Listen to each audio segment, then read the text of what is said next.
अच्छा, हाँ समझ गया हो तो मैं। एक सेकंड, एक्सक्यूज़ मी, आप कौन है और ये सीधा कैबिन में कैसे आ गया आप मेरे? नमस्ते सर। वो माफ़ी चाहती हूँ जो मैं इस तरह अंदर घुस आई, पर मैं अपने भाई को ढूंढ रही थी। कौन भाई? किसकी बात कर रही हैं आप? वो पंकज है ना, वो मेरे बड़े भाई हैं। मैं उन्हीं को ढूंढ रही थी। अच्छा, तो तुम हमारे ऑफिस के प्यून पंकज की बहन हो। मुझे एक बात बताओ, तुम्हें इतना भी नहीं पता, अगर तुम्हें किसी से मिलना होता है तो आपको बाहर वेट करना होता है। तुम सीधा टहलती हुई मेरे ऑफिस के अंदर आ गई, मेरे कैबिन में आ गई। कैसे आ गई तुम? वो एक्चुअली सर, ये मैं सामान लेकर आई थी जो उनको देना बहुत ज़रूरी था, और मैं बाहर भी उनको ढूंढ कर आई, पर वो मुझे कहीं भी नहीं मिले, इसीलिए मैं यहाँ आ गई। तुम्हारे में थोड़ी सेंस नहीं है? तुमने इसको होटल समझ लिया कि अंदर आई और घूमने लग गई। खैर छोड़ो, तुमसे उम्मीद और हो भी कह सकती है, एक छोटे से प्यून की बहन जो हो तुम। अरे कब अकल आएगी तुम जैसे गवारों को? तुम्हें पता नहीं है क्या प्रोफेशनलिज्म क्या होता है, किसके उसमें कैसा आना चाहिए? तुम अभी रुको, मैं भी तुम्हारे भाई को बुलाता हूँ, फिर बताता हूँ तुम्हें। बेवकूफ़ कहेगी, थोड़ी समझ नहीं है। हेलो, पंकज को अंदर भेजो। कहाँ है ये?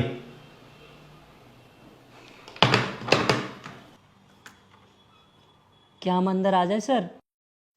बिल्कुल आ जाओ अंदर। मुझे एक बात बताओ पंकज, क्या तुमने अपनी बहनों को सिखाया नहीं है कि कैसे रहा जाता है? अगर तुमने 10वीं पढ़ी है, कम से कम अपनी बहन को 12वीं तो पढ़ाते। अपनी तरह गवार बनाने का इरादा है क्या उसको भी? तुम खुद सोचो, तुम्हारी इस गवार बहन को कोई हमारे ऑफिस में ऐसे घूमता हुआ देख ले, और गलती से हमारे ऑफिस में अगर चोरी हो गई, तो सबसे पहला शक किस पे जाएगा? तुम्हारी बहन पे। और उसके बाद जाएगा तुम्हारे ऊपर। माफ़ी चाहती हूँ सर, जो मैं इस तरह अंदर चली आई। आगे से मैं ध्यान रखूँगी। बिल्कुल, और अगर आगे से ऐसा हुआ ना, तो इसकी कीमत तुम्हारे भाई को चुकानी पड़ेगी, अपनी नौकरी गवा कर। समझ में आ गई मेरी बात? और पंकज तुम्हें मैं आखिरी वार्निंग दे रहा हूं, अगर तुम्हारी बहन को तुमसे मिलना है ना, तो वो बाहर मिले, ना कि मेरे कैबिन के अंदर घुस के। ये आखिरी वार्निंग है तुम्हारे लिए भी। वो सॉरी सर, मैं अपनी छोटी बहन की तरफ से माफ़ी मांगता हूँ, लेकिन आइंदा ऐसा गलती कभी नहीं होगा। ठीक है, समझ गए ना? ठीक है, लीव नाउ। भैया, आपने जो सामान मंगाया था वो मैं लेकर आ गई हूँ। ये लो। सर, मुझे ना आपको मिठाई खिलानी थी। किस खुशी में? सर, कल ही हमें खबर मिली है कि मेरी बहन यूपीएससी क्लियर कर ली है और जल्द ही वो आईपीएस बनने वाली है। क्या तुम्हारी बहन ने यूपीएससी क्लियर कर दिया? तो इसलिए सर मैं आपके लिए मिठाई लेकर आया हूँ।